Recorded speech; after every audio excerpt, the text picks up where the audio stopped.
Welcome back to Killer Keyboard. Today we have a linear switch designed by Elsa and D-Cube called the Pixel Switch. I've never heard of them before, so let's have a look. Cracking the switch open, a two-stage loaded spring awaits you.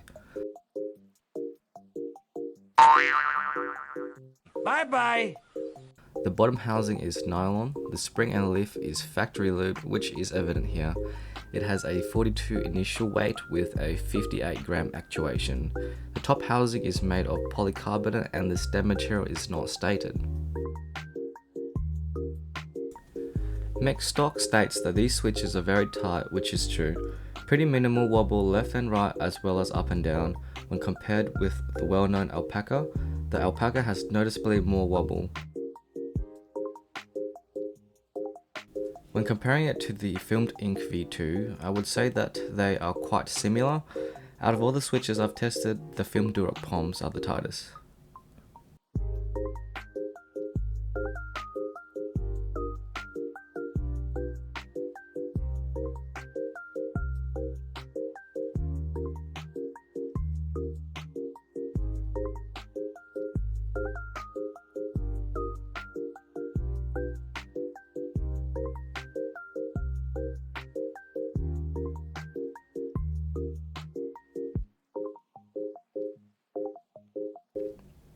The Pixel Switch has two unique design features. The side rail is not on the bottom housing, instead it is on the top housing. I also noticed that there is a hole in the bottom which contributes to the acoustics. Common switches have it enclosed here, so with the switch breakdown done, let's hear what it sounds like stock.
So in stock form, they are really scratchy with some spring ping and crunch sounds. This is not consistent with every switch.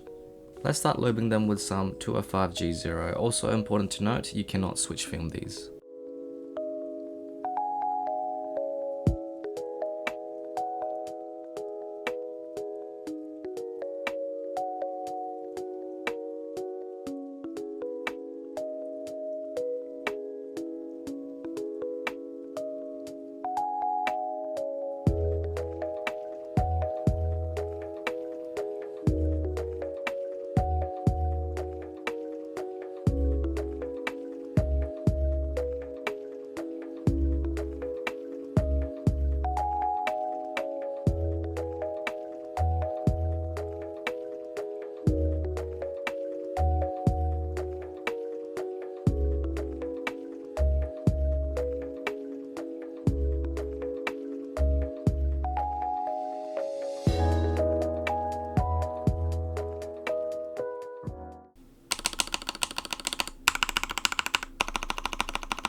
So here are my thoughts on the Switch.